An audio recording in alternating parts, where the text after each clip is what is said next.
Again, welcome everyone that are participating here with us virtually, and those are with us here tonight. We actually make note of His Worship Brian Petrie from Ingersoll tonight. Welcome, Brian. Good to see you here. And we'll begin our meeting tonight with the land acknowledgement. As we gather, we are reminded that the municipality of South Huron is situated on Treaty 29 land that is steeped in rich Indigenous history and home to First Nations, Inuit, and Métis people today.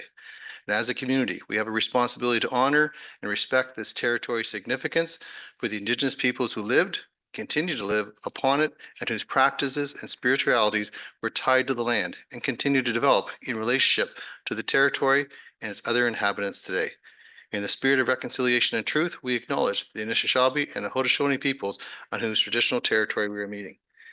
And turn to Ms. Masoul Carlson, item number 3, please. That South Huron Council approves the agenda as presented.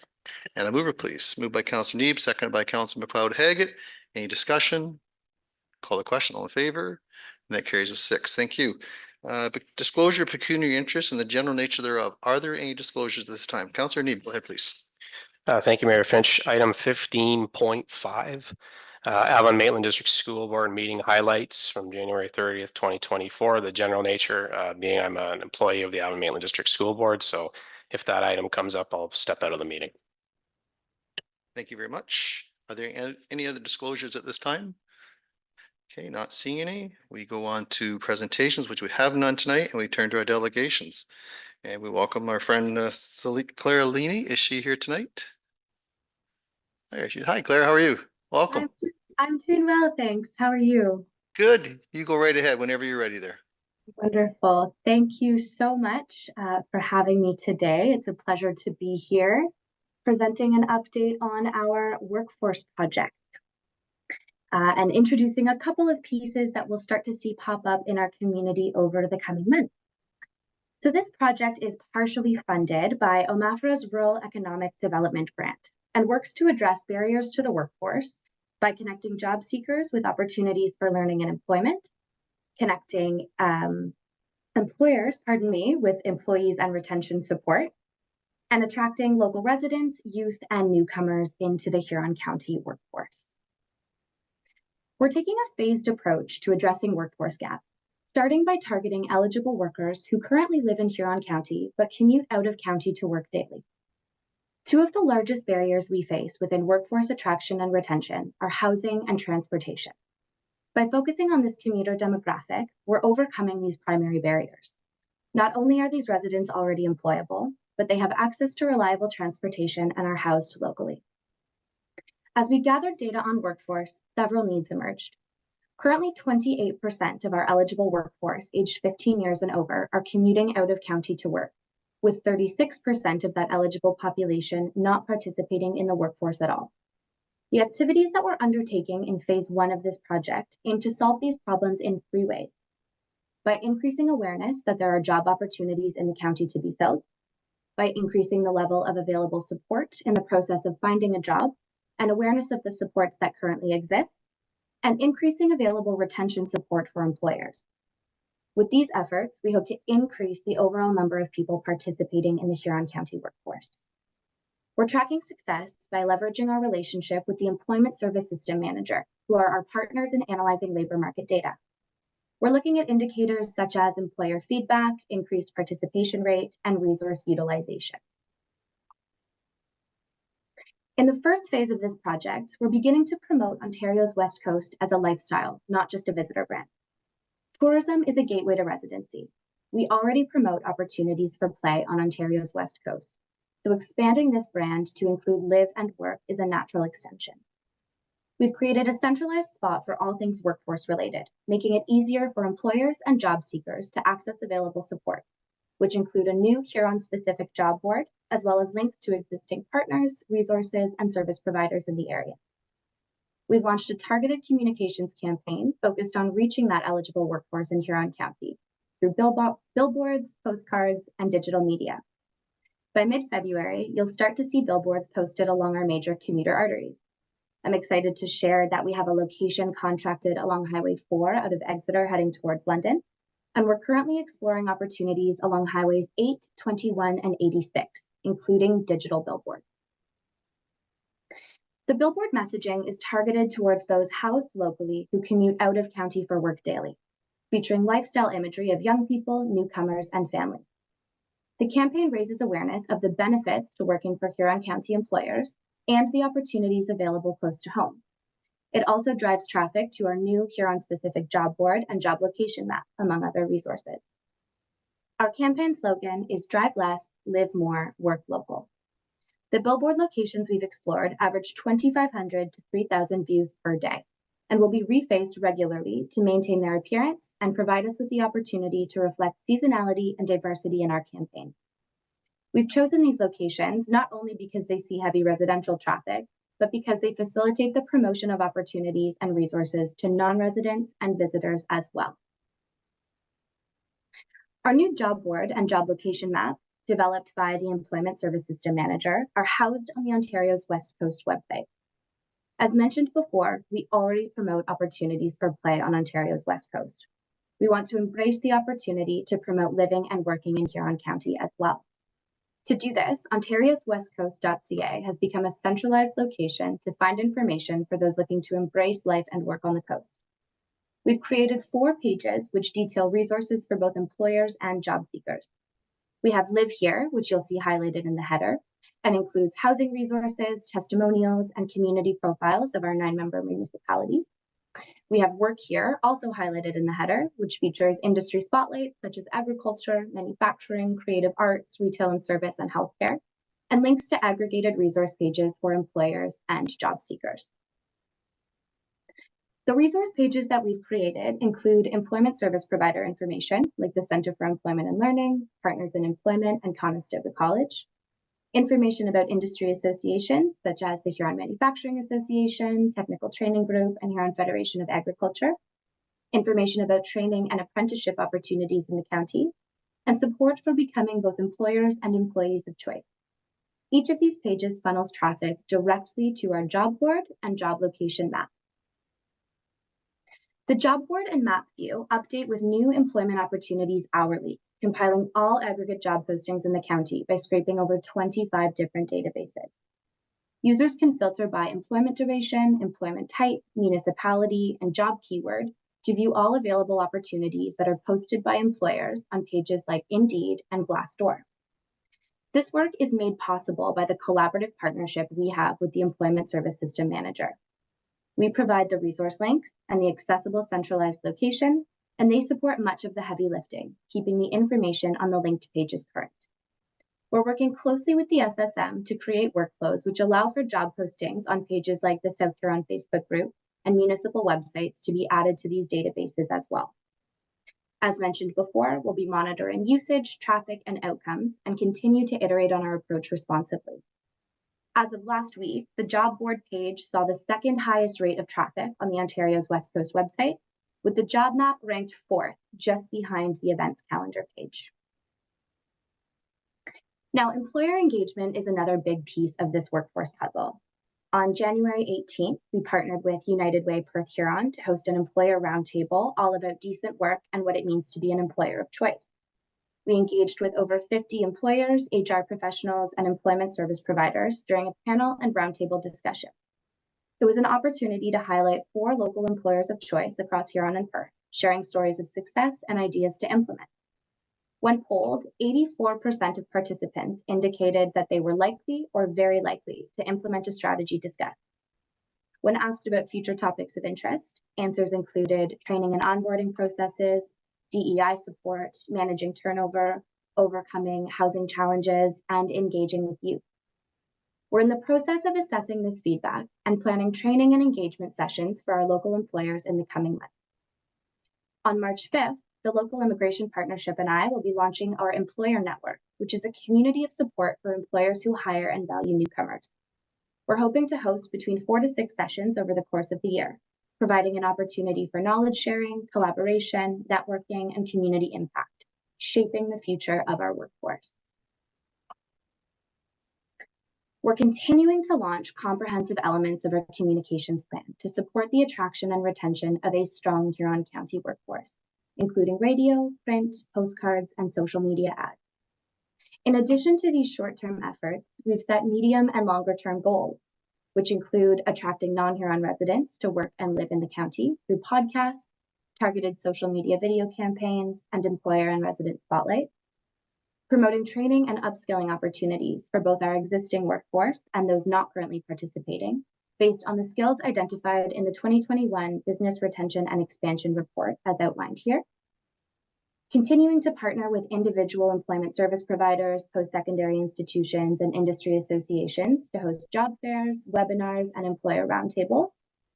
Continuing to partner with the local immigration partnership to ensure that newcomers are included in workforce attraction and retention efforts.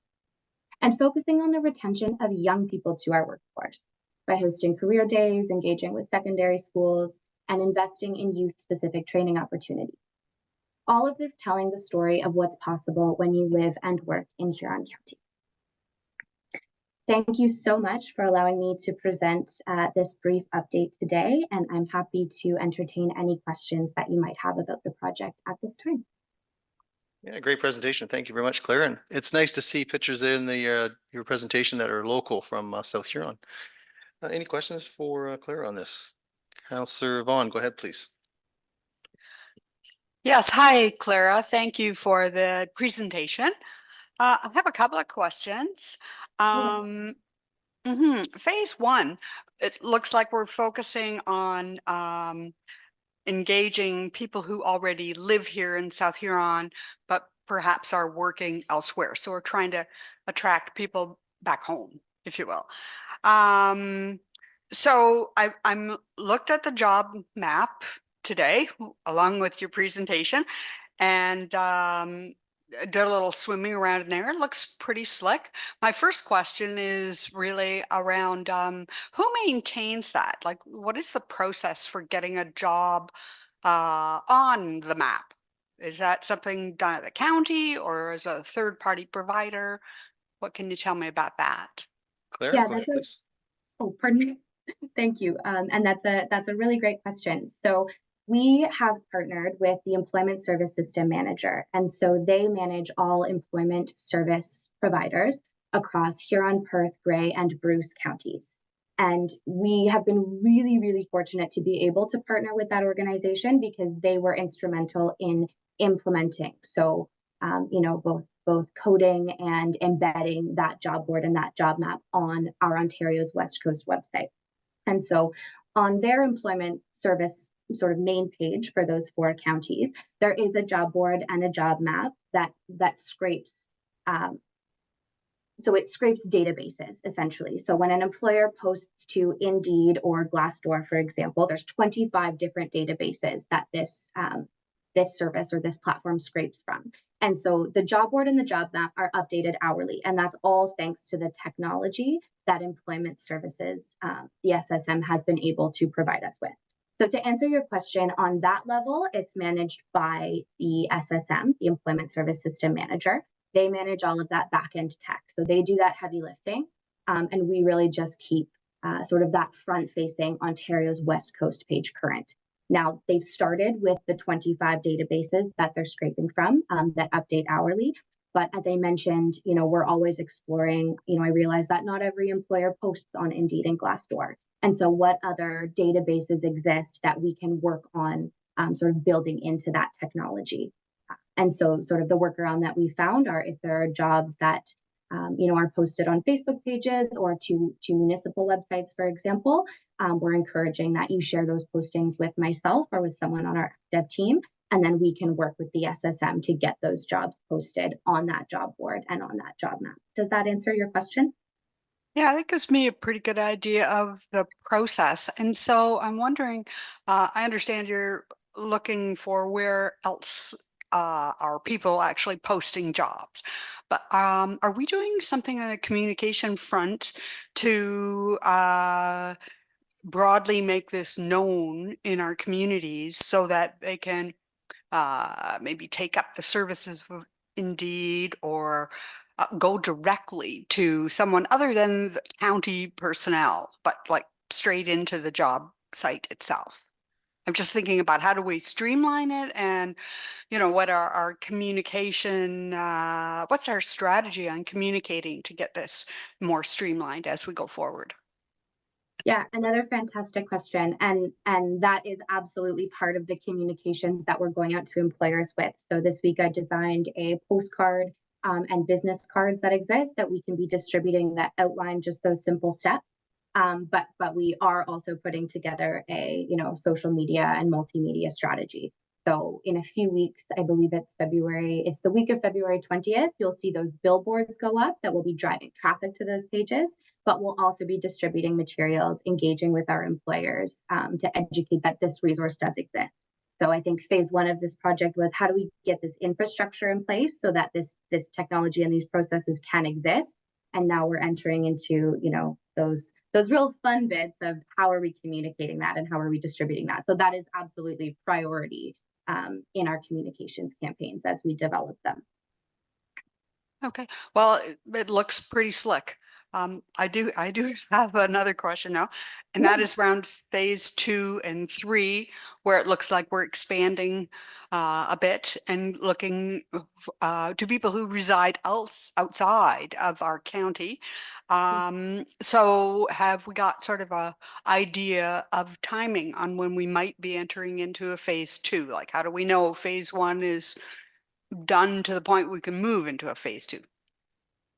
Another great question. And I think to answer your question, whether or not phase 1 is finished or not, I think we'll just be layering these elements in.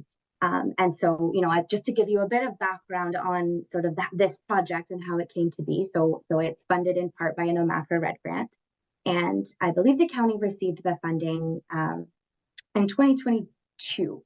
And there were some stops and starts with the project due to workforce issues. And so I came on board in November, and these are the pieces that we've been able to put in place since November. So like I said, it's building that infrastructure, it's starting to create and strategize on those communications pieces. And so I would like to see that expansion piece. So we are working, Huron County publishes a podcast, a Life on the Coast podcast. And workforce is one of the topics that we'll be exploring. And so creating assets like podcasts, like we're working with FOPOP to create different sort of social media video campaigns about why, as a young person and a young family here, why Huron County, right? We've got the turn the car around, sort of targeting that local commuting demographic. There's that 28% of our eligible workforce that we can be bringing back to fill jobs in Huron County. But the next phase to add on, sort of we're working on those pieces as we speak, and we'll be integrating them into our strategies as soon as those pieces are able to be launched. So it's my hope that in the next few months, we'll start to see some of those more comprehensive communications pieces laddered in. Okay, thank you. Thank you very much, Clara. Thank you. Any other questions? Councillor Neeb, go ahead, please. Thanks again, Claire, for the presentation. One of the things as I was going over the presentation is you cited the business retention and expansion survey from 2021, and it listed the top hiring and retention barriers. And then perusing the presentation, it talks a little bit about housing and offering housing. And I'm just wondering if you've seen that trend change. It wasn't in that the top barriers from 2021. So I'm just wondering how big of a barrier housing has been, and if there's been any data collected about the types of housing and costs of housing that need to exist in order to fill the labor market and the workforce that we have in Huron County. That's another fantastic question. And so that is an area that we're digging into. I don't have data to present to you today on that piece. I think, two of those large barriers, it's housing and transportation. And so we do see there are some innovative approaches to offering employee housing or subsidizing that employee housing. But I think that's a larger piece of this puzzle. And it is my hope that, I get to stay on and continue tackling some of these larger pieces and some of these more restrictive barriers. And so I think, we've been working on where are these smaller wins possible for us. Hence sort of the approach that we've outlined in this phase 1 of this project. But I would hate to cite a statistic that would be misleading. But to answer your question, that's kind of further down the road, an area that we want to be digging into is what is that housing need, that we do know that it absolutely exists. Thank you. Great, thank you. Any other questions for Clara? Okay, not seeing. Thank you very much for your presentation tonight. Well done. And thank you for using photographs in your presentation that relate back to South Huron. It's always good to see that. Absolutely. Thank you so much for the opportunity. I appreciate it. You bet. Okay, Ms. Carlson. That's, sorry, that South Huron Council receives a delegation from the Huron County Economic Development Department regarding the workforce project as presented by Claire Laney. And a mover, please. Moved by Deputy Mayor, seconded by Councillor Neeb. Any discussion? Call the question. All in favor? That carries with 6. Thank you. We'll move right on to number 6.2. We welcome our friends Tracy Annette and Brian, His Worship Brian Petrie from Ingersoll. Good to see you. Yes, thank you very much, Your Worship and Council, for having us tonight. If we can just have the presentation brought up on the screen, that'd be great, and we'll go through that. Today we'll be talking about our draft 2024 budget. Also be speaking a little bit about the cost apportioning agreements as well. So with that, with the next slide, I always like to start off the fact that we are a watershed. So not a picture of Lake Huron and the lovely scenes that you have here, but it's our watershed, and certainly identifying the broad area in which we cover. South Huron is identified there as well, but we've always tried to look at the programs and services that we offer and provide value to through environmental programming into our broader watershed, and as much as possible. And we do that through leveraging our municipal investments and enter into partnerships wherever possible in order to provide that return on investment. Again, we're looking to deliver those programs and services watershed-wide. Next slide, please. So today we'll be giving a little bit about our budget overview, our draft budget drivers. Certainly there's some impacts on our 2024 budget that are driven by legislative changes, some of the historical context, and our current operating environment that many of our municipalities are facing as well. And highlighting a few capital projects.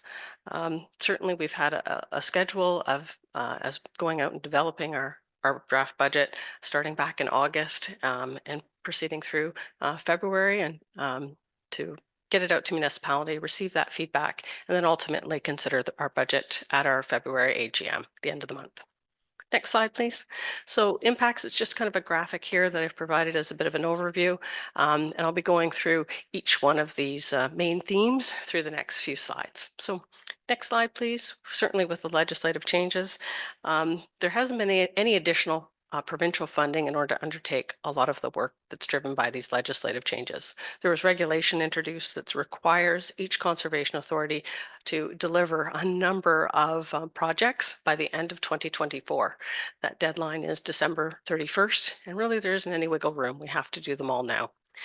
Certainly, given the size of different watersheds, everyone's got a little bit different order of magnitude of what that entails, but certainly includes the operation and asset management plans for our water and erosion control structures.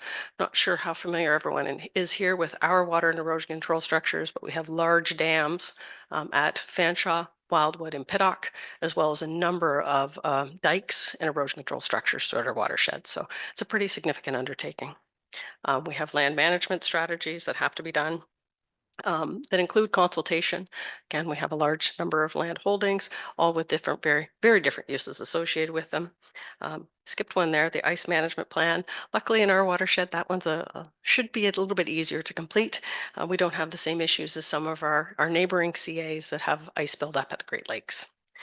We also have to complete our lands inventorying all of our properties to develop land management strategies. Looking at acquisition and disposition strategies. Again, we have about 300 some odd properties there. And then we completing our watershed-based resource management strategy. Again, that involves consultation too. Next slide, please. As well, we're dealing with the more homes built faster and more homes for everyone. In our watershed, service delivery is a challenge. We have a lot of growth areas. There are expedited timelines, I should say, for development reviews, wanting to get those approval processes in place as quickly as possible. But in order to do that, we need to have the best available information with updated hazard mapping. Some of our hazard mapping dates back to the mid-90s. So really understanding where those risk areas are, especially when we are experiencing so much growth within our watershed. So to do that is certainly that under Section 28 of the Conservation Authorities Act to provide that new information and a requirement under our legislation as well. So certainly driving that budgeting impact about 1.5 million. Next slide, please. Within our operating environment, just highlighting inflation. I know everyone hears that word because we're all experiencing that right now. Also, staff retention and compensation.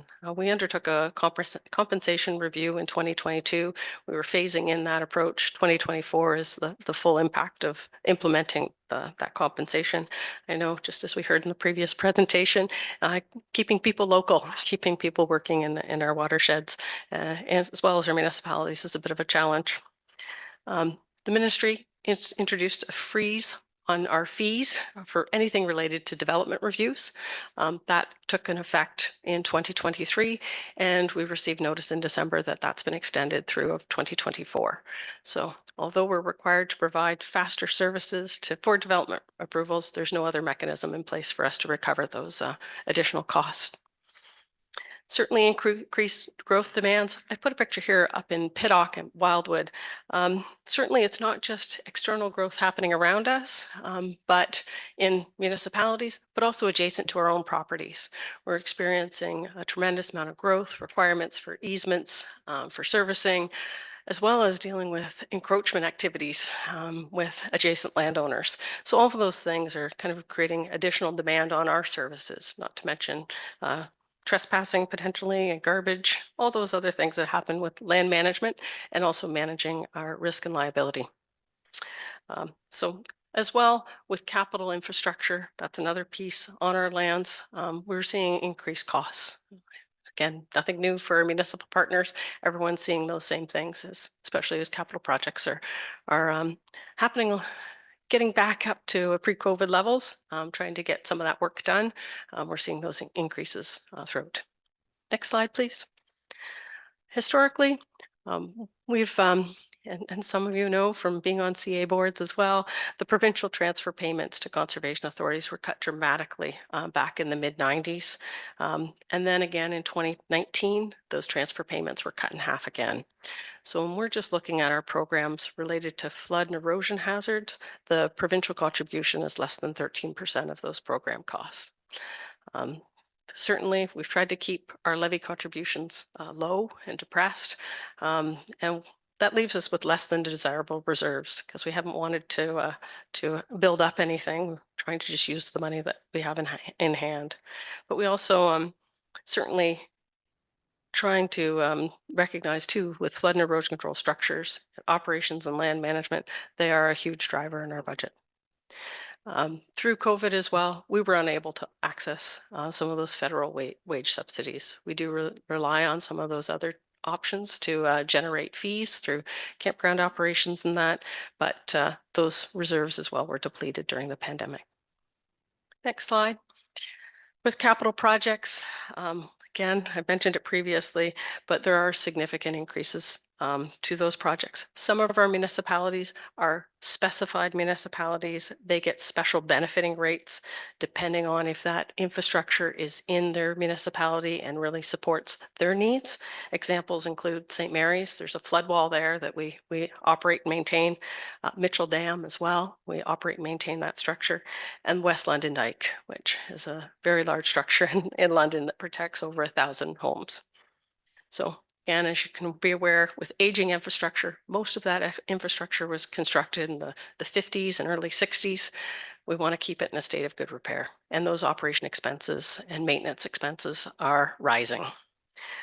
We have instances where some of the project proposals have doubled just in the course of a couple of years, of very comparable size projects. So that's our reality, it seems. Next slide, please. We've also gone through a process again, required through legislation to categorize our programs, certainly our mandatory programs that are core to our business, those hazard programs, anything related to provincial water quality monitoring, our drinking water source protection and risk assessments there, and also our passive land management are all considered mandatory. Non-mandatory are some of those projects and programs that we offer at the request of a municipality. They're asking for our technical expertise. An example in London is we provide management of their ESAs. They know how to operate and maintain their parks that are true parklands and soccer fields, but when it comes to those natural areas, they look to our expertise. And then category 3 programs, we'll touch on those too. Those programs and services that we're looking to continue to provide on a watershed basis. They go beyond municipal boundaries. Sometimes they go beyond each municipal boundary to more the upper tiers, or they're going to the boundaries of our school boards, and there's catchment areas for those programs and services. Next slide, please. So with our draft budget, we certainly shown kind of where the main drivers are with each category of program. These pie charts are kind of identified proportionally. So you can see the largest pie is certainly when those category 1 programs, those are the deemed mandatory, where municipal levy contributes about 60%. And then we look for other sources of revenue to offset those other contributions. We do receive a little bit of provincial transfer payment by the Clean Water Act. Again, that source protection planning, and the small gray piece there is the provincial transfer payment for Conservation Authorities Act requirements.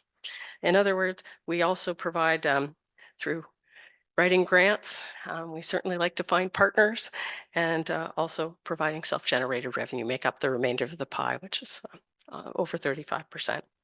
Category 2 programs, completely self-generated through those contracts. And then category 3 programs and services. The main components there are certainly the self-generated amounts, but also those grants and contracts make up the bulk of that. So I think it's less than 12% municipal contribution to provide programs and services that we're able to either self-fund or write grant applications to get the remainder of the funding. And then other category 3 programs and services are campground operations. They're completely self-funded for their operation and maintenance. Next slide. So a little bit again highlighted. I discussed this, I think it was back in November, but just to highlight some of the stewardship and restoration services, again, delivering landowner stewardship. In South Huron, we certainly participate a lot with the Asable Bayfield. We work together and collaborate to provide a landowner workshop. That landowner workshop most recently was in Mitchell. I think it's going to be in Embro this next year, so we'll be partnering with other CAs for that. But those types of landowner opportunities are ones that we jointly kind of work towards. We also recognize that we offer technical expertise either through landowners inquiring about what trees to plant on their properties, but also we've worked with developing some information sharing about low impact development and hosted a workshop at our office just a few months ago. And certainly I know BM Ross, who does a lot of work in Huron County in this area, several staff attended that workshop too. Again, I understand it also aligns with the South Huron's climate change adaptation strategy, again, wanting to protect and enhance our natural landscapes to mitigate those impacts. With subwatershed planning and monitoring, we do a lot of extra water quality monitoring beyond the provincial water quality monitoring network in order to make science-based decisions. We produce a report card every 5 years showing which subwatersheds, we have 28 subwatersheds that look to what those conditions are looking like, either water quality or forest conditions, and can measure over time. Are we making improvement? What actions have been done to make those improvements? So there's certainly a guide for local actions and tracking environmental change. So again, that helps with understanding where everyone is with either their official plan requirements. Oftentimes it's data that helps inform environmental assessments or even bridge projects. And through community outreach and education, one of the key areas that we do is empowering communities and youth.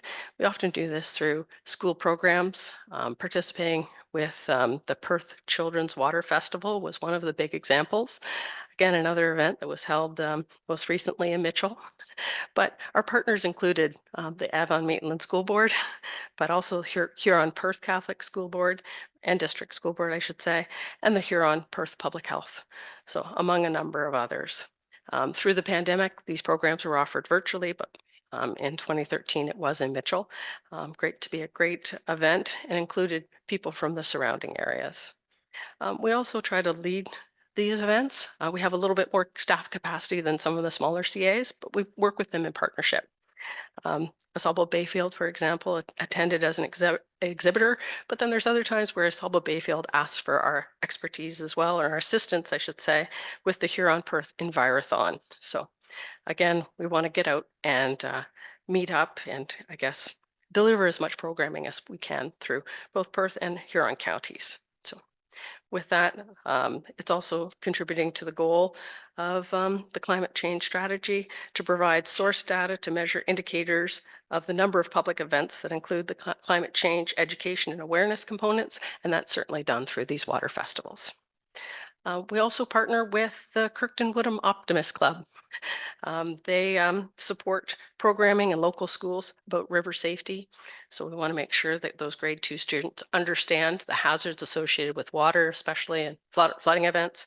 And again, providing that right in classrooms so that they have those hands-on activities to understand those dangers. So again, those are all types of Category 3 programs that often complement what we're doing as Category 1 programs, but again, help us engage the local communities to get those messages out.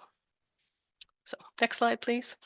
With our budget for South Huron, just highlighting the Category 1 levy component, we do have a general distribution levy that goes by modified current value assessment that's provided from the province.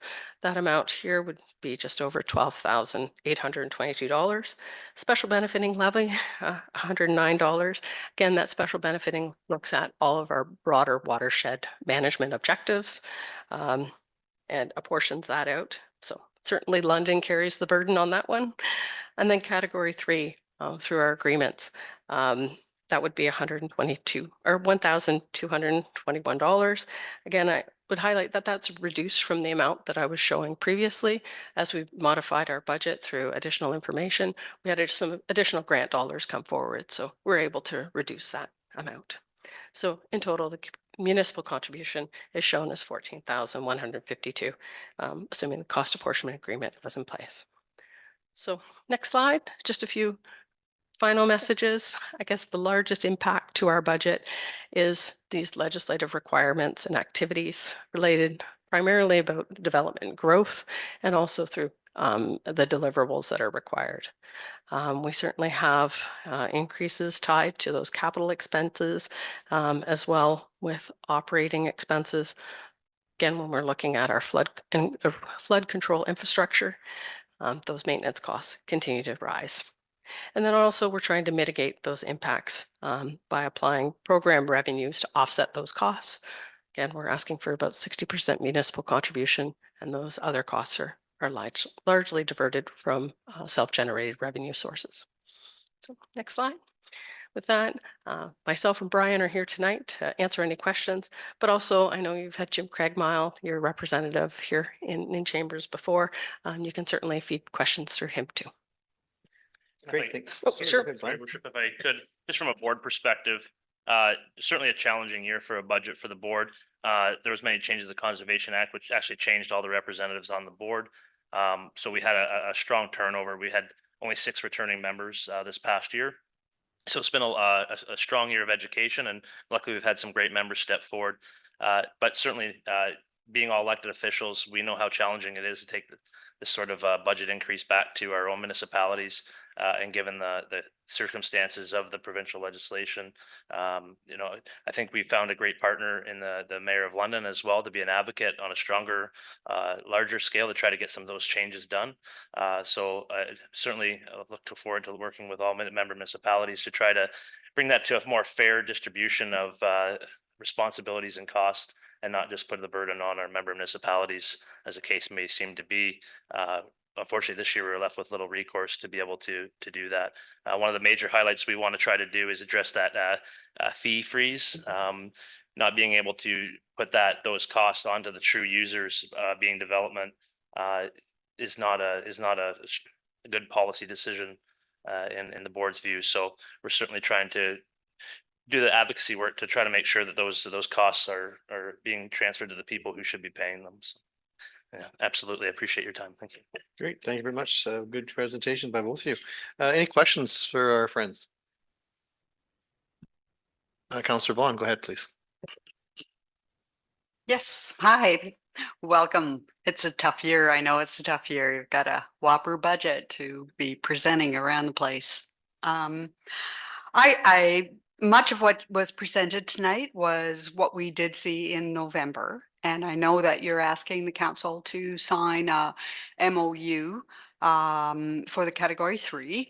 And also with our representative Jim, he was asking us to provide sort of some feedback in terms of how we felt about the budget.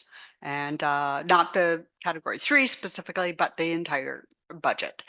And so it's a couple of questions, and they're pretty much relating to numbers. Okay. So I took a look at your year-over-year municipal contribution, which is on your website, wasn't included in this presentation here. And pretty much it's showing for both category 1 special benefiting and category 3 for South Huron that we're being asked to participate in a 28% increase year over year, which is kind of a sticker shock. Don't really know of many places at all that are asking for an increase to that extent. Understand that $1.5 million of that is you feel is because of legislative requirements, and I'm not going to pick that apart one way or the other. But again, that's a pretty substantial piece, and I do hope that the board and City of London, who's a big driver, is advocating back to the province. I realize you've got a deadline for 2024 to complete many of these. My mind, though, kind of goes to, and what if you lag? What if you don't make it? It's one thing to push back to the province and to say, this is ludicrous, this pseudo downloading, but to be able to follow that up with, we just can't do it. And by pushing to meet deadlines, by putting $1.5 million at it, doesn't make the province pay attention. So from a board perspective, we did discuss that and not doing that, but it was advised that was probably not the greatest idea to not meet legislative requirements. We do have a duty to follow the current legislation. And so to do our due diligence, we did put that in the budget to meet that. Significantly, the other driver that's causing the budget to go up as well is the need to address that service level for planning activities. We have seen such a growth in our watershed. And of course, London is a big driver of that. Now they are putting up $200,000 to help us streamline our process. So they are coming to the table with some money to help us, knowing that they are a biggest driver. They do pay 64% of the total bill. So they do know that they are a driver in our situation, but they are seeing these increased timelines affected and not wanting to give back permit dollars. That's creating a lot of stress. And so they're looking for, I believe, 17 planners themselves. And so we're having to step up as well and hire staff to try to meet those deadlines in that area. But certainly those are more Bill 23 issues. So yeah, in the short long run of it, it was that we felt that it was prudent to meet that, if we could, the legislation that was put in front of us, as it was current law at the time. But certainly tell the story both to the province and to our members as to what those true costs are because of that decision of the government. Councillor Vaughn, follow-up? Thanks. Does it help you tell your story back to the province if you have municipalities like South Huron who basically advise their rep that no, we don't support this budget increase? Does that help? Well, certainly, and that's encourage any of our municipalities and my own including.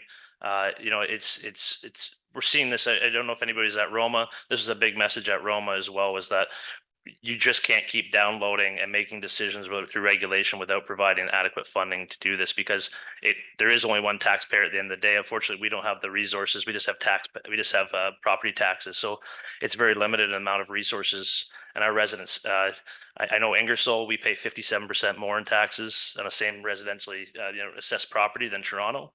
So they just got an $8.8 billion deal. We probably need some of those same recourses. So certainly from small members to large members, the message is the same as Tracy and I have gone around, is that, this is not sustainable. We know it's not sustainable. We're also elected officials again at the table. And certainly this is not something we wanted to do, but it was felt that this is the only recourse that we had, was to provide those services that are needed or required. Okay. Also have couple of questions, a little more detail here in terms of, there's a couple of municipalities in here, Zora, I think you might be in that township. I'm not. Good neighbors of ours, just to the north. Oh, the Good Neighbors Spheres. Okay. And there's Southwest Oxford, who don't have an MCVA. And in the case of Zora, there's no increase at all being applied against them. So I don't understand why some municipalities follow the MCVA rule and some do not. Yeah, through your worship. Great question, because in those cases, it's the upper tier municipality that's paying the levy. So Zora and Southwest Oxford have a little bit of special benefiting levy because they have some smaller recreational dams that we manage on their behalf. So at the lower tier level, they pay just for that operation and maintenance, whereas Oxford County, that you'll see right at the top line, actually pays the levy for all of its participating municipalities for all other programs and services within the county. Okay, so both for Zora and for Southwest Oxford. And Okay, the paid other at the four- county level. Yeah. Okay, all right, that makes some sense. And Strathroy Caradoc is on here, but there's nothing there at all. And so were they apart and the lines have been redrawn, or how did that work? Yeah, great question again, through your worship. Strathroy Caradoc, you'll see in the line, they are actually apportioned under the Clean Water Act because part of their area is within our watershed area. However, they've never been a participating municipality. So it is a little bit of a unique anomaly.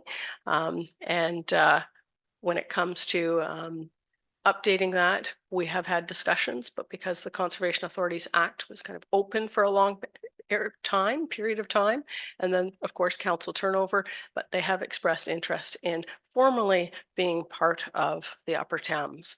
But that was even in our order in council, when we were formed, they are specifically excluded as a participating municipality. So as such, we don't levy for that area. But under the Clean Water Act, there are changes to regulation as well that specifies municipalities that are within your jurisdiction and part of the source protection region are identified. Of course, there's nothing identified as a funding mechanism there because currently the province still contributes to fund the source protection activities. Follow up, Councillor Vaughn, anything further? Yes.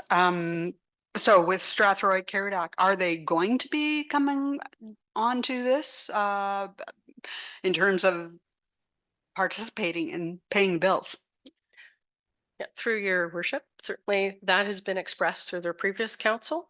But at the time, the Conservation Authorities Act was amended and it was open.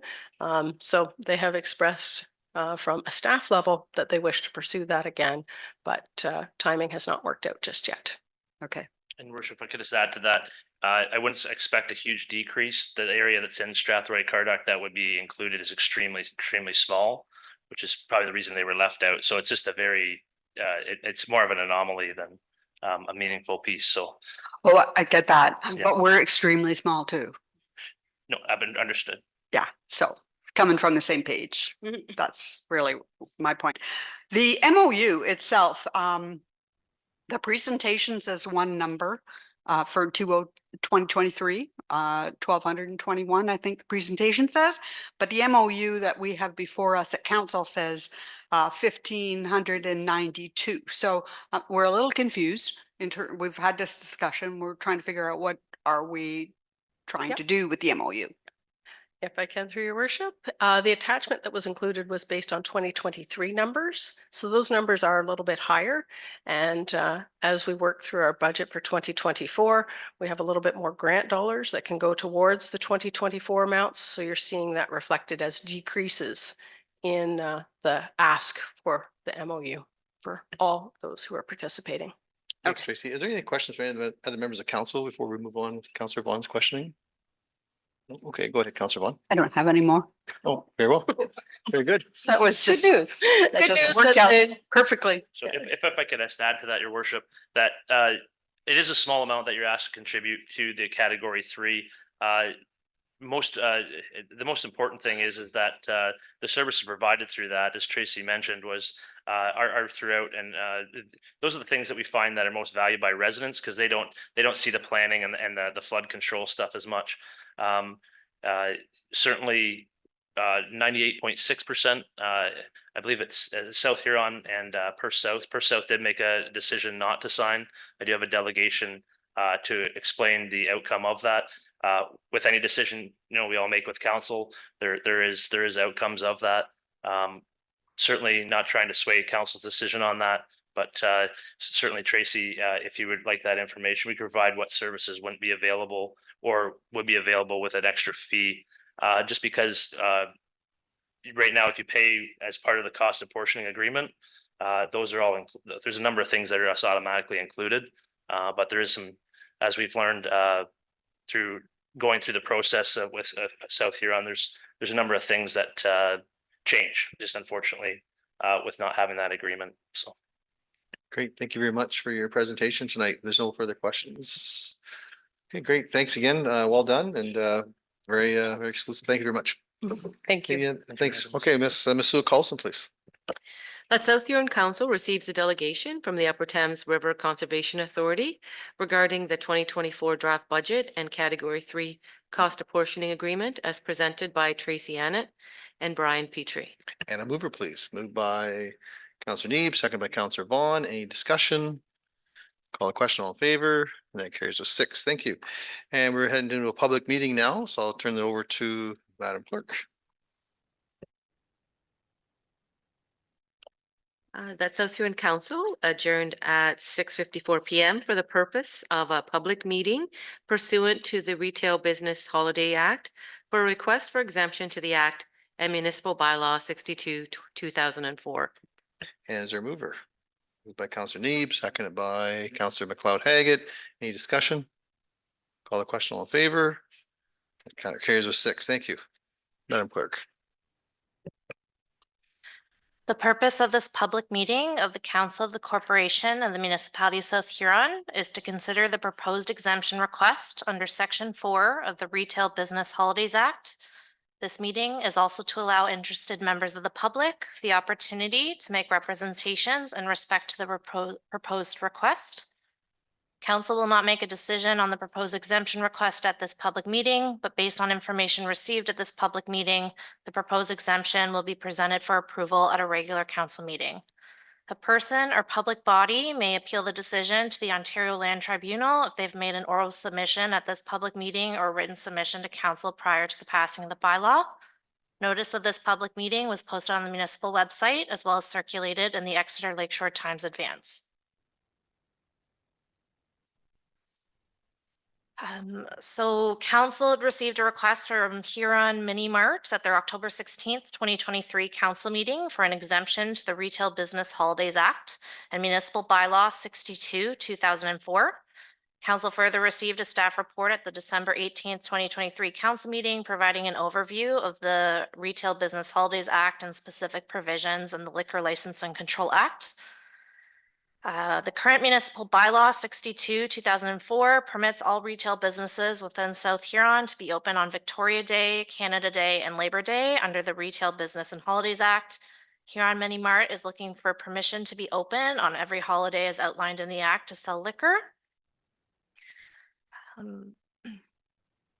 Staff would note that the municipal address that was provided in the draft bylaw will be updated. So the municipal address for South Huron, Huron Mini Mart is a 69623 Airport Line.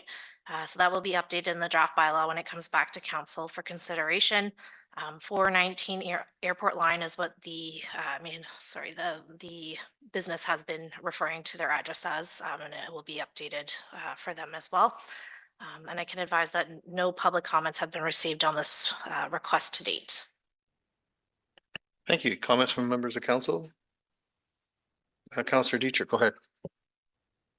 Did he not have all of these before, or why is he applying now? Madam Clerk?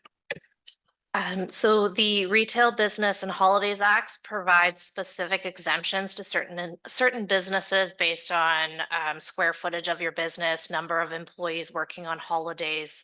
The liquor exemption in the act specifically states that any retail business outlined under the Liquor Control Act is not exempt. So if it was a restaurant selling liquor, that they were exempt. However, a retail business such as the LCBO would not be exempt.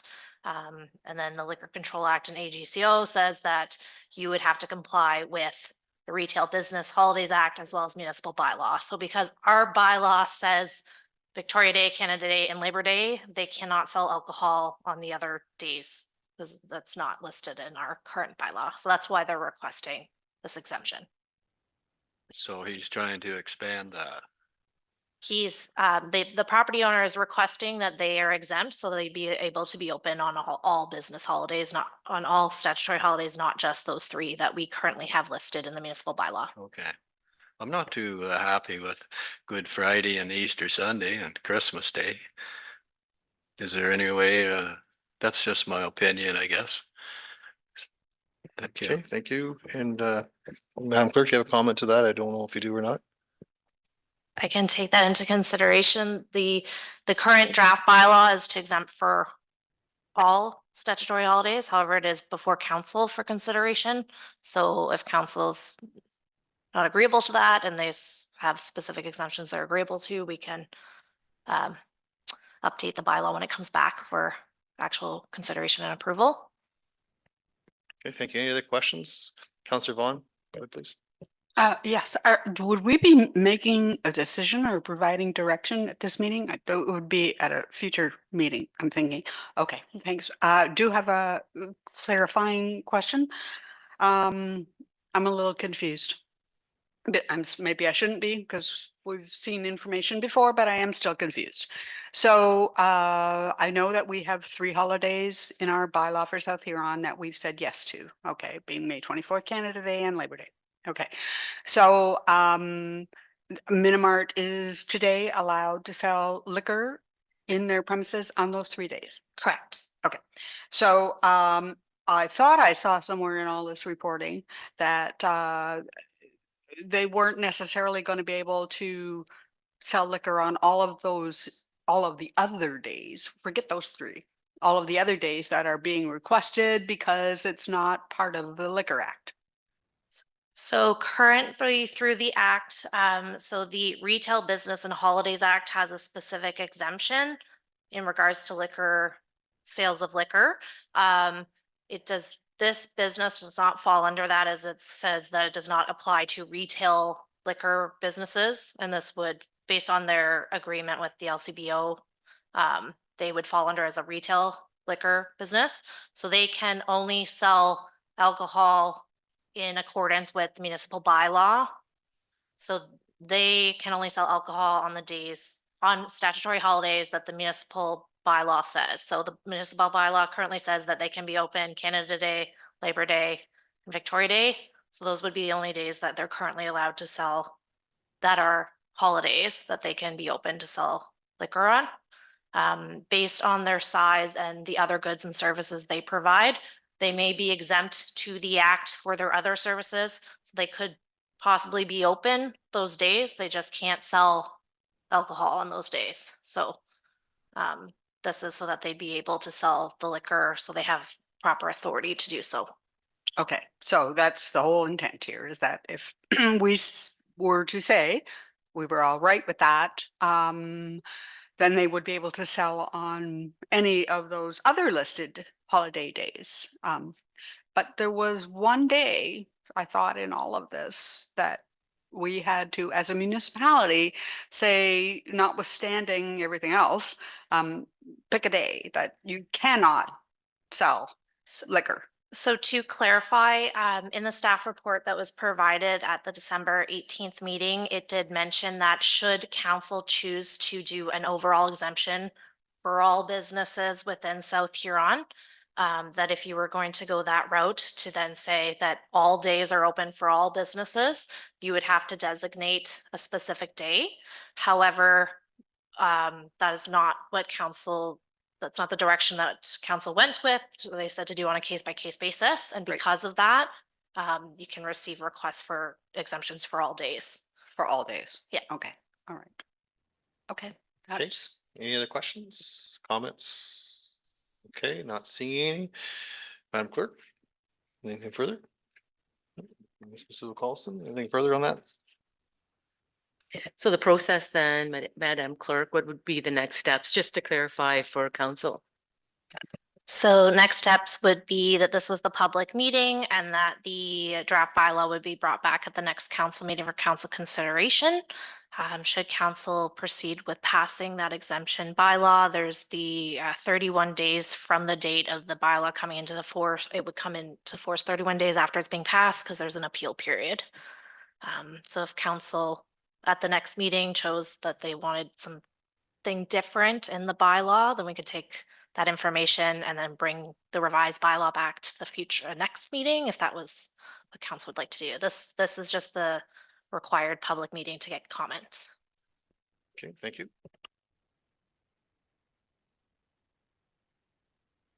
Okay, so if there's no further questions from members of council, I'll just ask if there's anyone in the public that would like to make comment. I see we have one person in the gallery. Didn't think you did. That's fine. Just have to reach out.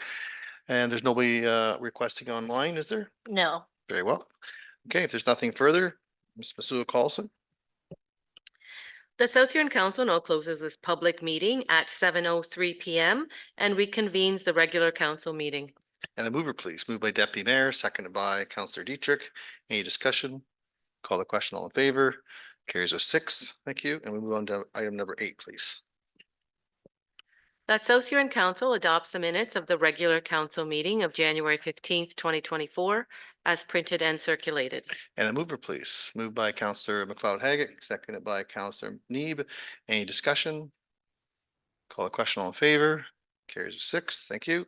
9, please. That the minutes and or budgets of the following committees and or boards be received as presented to council.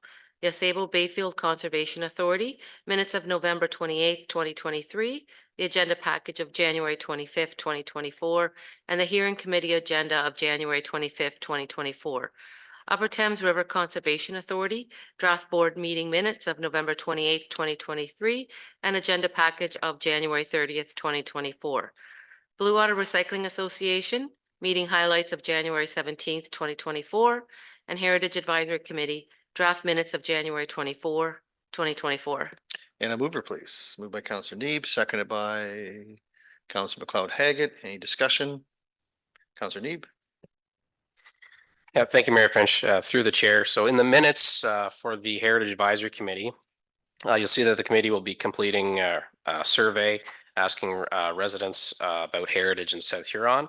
So the committee felt that it was important to gather some public input and begin connecting with residents about what they feel are important parts of South Huron's heritage, whether it be built heritage or intangible heritage like our stories.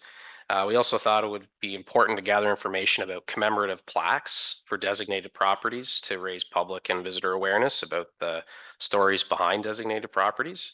And I just want to take the chance to thank member Jess Gill and the rest of the committee for working to put the survey together. Yeah, thank you for that. Any other comments at all? Okay, not seeing any. We have a mover and a seconder. If there's no further discussion, we'll call the question, all in favor. And that carries with 6. Thank you. Item number 10, please. That South Huron Council receives a report from Selena Whaling Ray, planner. And Denise is on here as well. I'm not sure whether she's online. Manager of Planning Official Plan Review, request to commence review. And that South Huron Council commence a review of the Municipality of South Huron Official Plan under Section 26 of the Planning Act. And that a special meeting of council open to the public be held March 27th, 2024 to discuss revisions to the official plan. And just to let council know, that meeting would be set at 5 p.m. Very good. So we do have a mover for that. Deputy Mayor, seconded by Councillor Neeb, and discussion. We have Selena here right now. Councillor Neeb, go ahead, please. And Selena, you can stick at the podium or one of the chairs, whatever you like.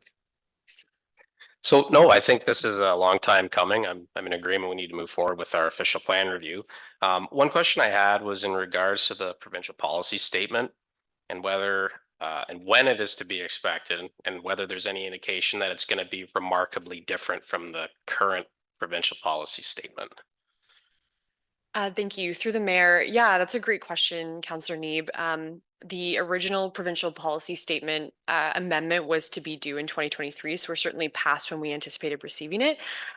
The latest reports that I've received are about spring 2024, so certainly timely for this review.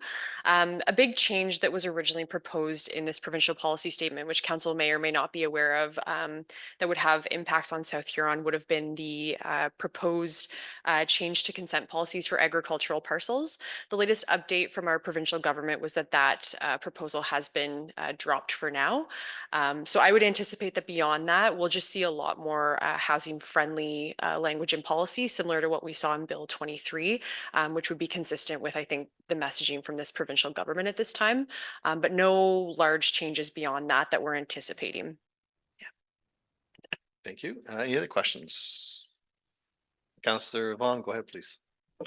Yes, the outline here does talk a little bit about the March 27th meeting, proposed meeting. And I'm wondering if we'll have an opportunity at that meeting, if you anticipate we'll have that opportunity to get a little bit more into what the public involvement might be in terms of community engagement, stakeholder groups, service groups, that type of thing. Is that the forum when we're going to get into a little bit more detail on that? Yeah, through the mayor, certainly that would be an appropriate forum for that discussion. The format of a Section 26 meeting is very similar to that of a public meeting. So our goal would be to hear feedback from both the public and council about what they wish the outcome of this review to be. So certainly if council or the public had feedback about specific community groups or consultation that the municipality would like to see, that would be appropriate, certainly to bring forward to that meeting. Councillor Vaughn, any follow-up?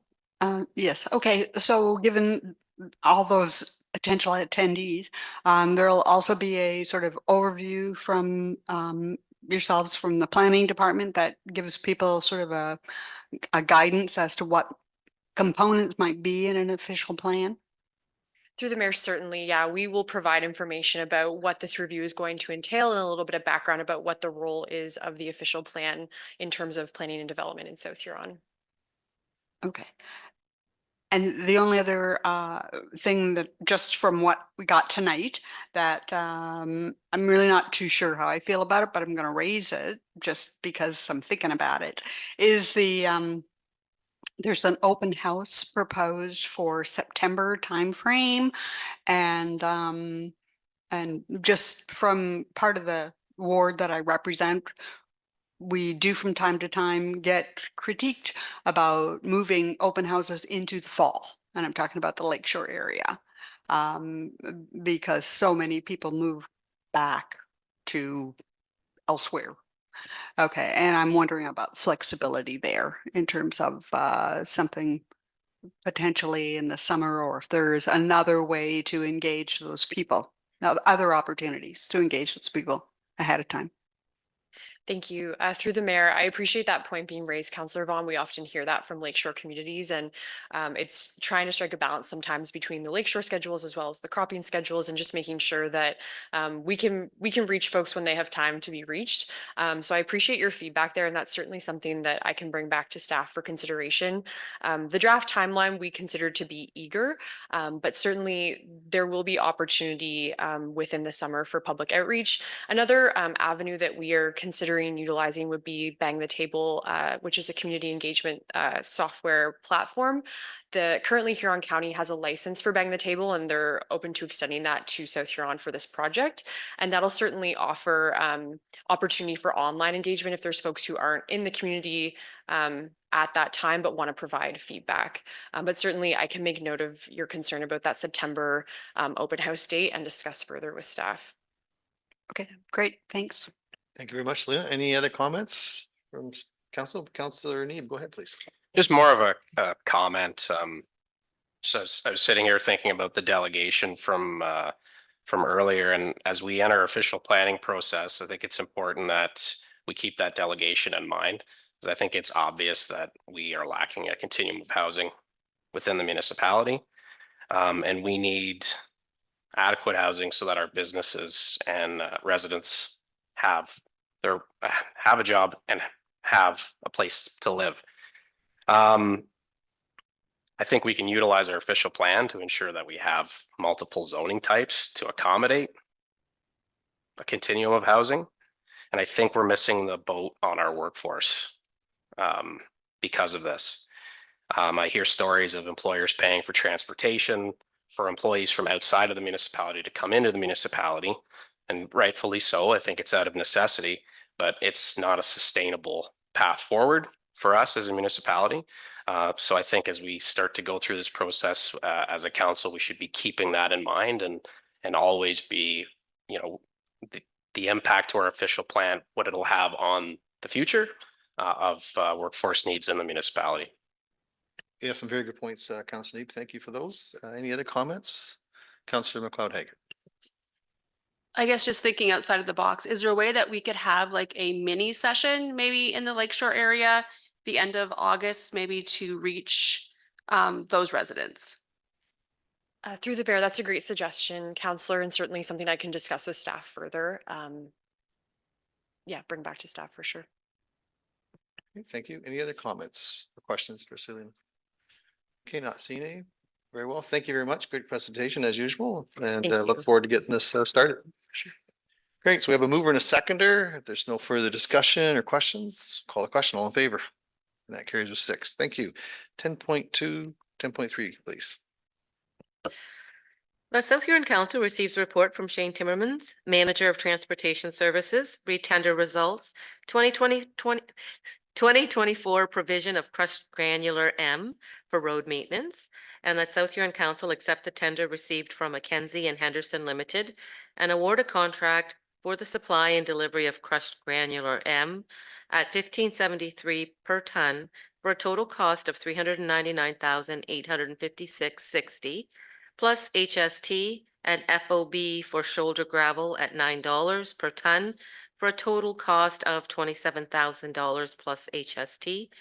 And that South Huron Council authorize staff to exercise the option in the contract to increase the quantity of gravel supplied and delivered by 15% at the tendered unit price for a total additional cost of $58,090.89 plus HST. And a mover, please. Moved by Deputy Mayor, second by Councillor Neeb. Any discussion? Councillor Vaughn. Yeah, I'm just, I was looking at this, results of this RFP, this tender, and we have two suppliers that are very close in numbers in terms of what they're willing to provide. There's a sort of a financial presentation in the report that talks about the granular M, the FOB gravel, and then it also talks about using our fleet to go get the FOB gravel and put it on the roads. And that just the sheer differential in terms of the kilometers that are needed by our particular fleet to pick up this gravel makes the lower bidder not look as attractive. So in other words, the operational cost of the kilometers driven for our fleet are having an effect on the recommendation and the overall cost. My question is really, I don't know if that understanding of the delivery and the cost of us picking up with our fleet was a part of the RFP, or if this was a subsequent financial workup that the people who responded to our tender don't really know anything about. And so that had me just thinking in terms of how does this align with our procurement bylaw? And are we putting ourselves at any kind of liability by picking one supplier over the other? So I turn to Mr. Timmermans. I see he's online. Mr. Timmermans, can you respond, please? Through you, Mayor Finch. Yes, the gravel prices were very, very close. But with the FOB, and it's in the tender, the FOB, and it's the intent for us to pick that gravel up, and that gravel would be then for shoulder gravel on the capital jobs of paving for shoulder gravel. It wouldn't be applied to gravel roads. It would just be for the shoulder gravel. It's clearly stated in the tender what that FOB is for freight on board and for us to go to the stockpile, pick it up and deliver it to our job site. With that one being further away, there's more cost to it. Does that answer your question? Sorry. Councilor Vaughn? In part, I do understand that. Okay, I believe I understand now that the FOB piece and indicating that we were going to go pick up the gravel probably has something to do with the price. But it's the kilometers that seem to be kicking it in favor of one supplier over another. And what I'm wanting to know is, in the RFP, have we made that clear that our kilometer expense in picking it up will be factored in to the overall price of the RFP or of the gravel? Mr. Timmermans? Through you, Mayor Finch. Yes, it is stated like that in the tender. That determining on where the pit location is. Okay, so in short, we believe we're totally okay in terms of our procurement bylaw and are not opening ourselves up to anything. Mr. That's a Timmermans, question. Mr. Timmermans, you want to respond? Through you, Mayor Finch. Correct. We are totally within means. Great, thank you. Any other questions at all for Mr. Timmermans while he's online? Okay, not seeing any. We have a mover and a seconder. If there's no further discussion, I'll call the question. All in favor? Carries with 6. Thank you. Ms. Masuda Carlson. That South Huron Council received the report from Shane Timmermans, Manager of Transportation Services, retender results, 2024 supply and application of dust suppressant on gravel roads. And that South Huron Council accepts the tender received from Pollard Distribution Inc. and award a contract for the supply and application of 392 flake tons of dust suppressant at $398 per flake ton for a total cost of $156,016 plus HST. And a mover, please. Moved by Deputy Mayor, second by Councillor Neeb. Any discussion? Call the question. All in favor? That carries with 6. Thank you. 10.3.3. That South Huron Council received the report from Shane Timmermans, Manager of Transportation Services, redrainage at 396 Main Street, Exeter, for information. And a mover, please. Councillor Neeb, seconded by Councillor McLeod Haggett. Any discussion? Call the question. All in favor? That carries with 6. Thank you. 10.3.4. That South Huron Council received the report from Ange Barnes, Compliance Coordinator, re 2023 mandatory reporting of commercial and industrial water consumption information to the MECP. And a mover, please. Moved by Counselor Neeb, seconded by Counselor McLeod Haggett. Any discussion? Call the question. All in favor? That carries with 6. Thank you. Next one, please. 10.3.5, I believe. That South Huron Council received the report from Alyssa Keller, Manager of Environmental Services, and Ange Barnes, Compliance Coordinator, re 2023 Drinking Water System Annual Compliance Report to the Ministry of the Environment, Conservation and Parks. And a mover, please. Moved by Counselor Dietrich, seconded by Counselor Neeb. Any discussion? Call the question. All in favor? That carries with 6. Thank you. 10.4, please. This one is the budget amendment. That South Huron Council receives a report from Julia Warwick, Director of Financial Services, re-additional 2023 carry forward project budget amendment, and that South Huron Council authorizes that the Town Hall HVAC units project be carried forward to the 2024 fiscal year for completion, and that the balance of the 2023 budget allowance for the project be carried forward to the 2024 fiscal year. And a mover, please. Moved by Deputy Mayor, seconded by Counselor Vaughn. Any discussion? Call the question. All in favor? That carries with 6. 10.4.2.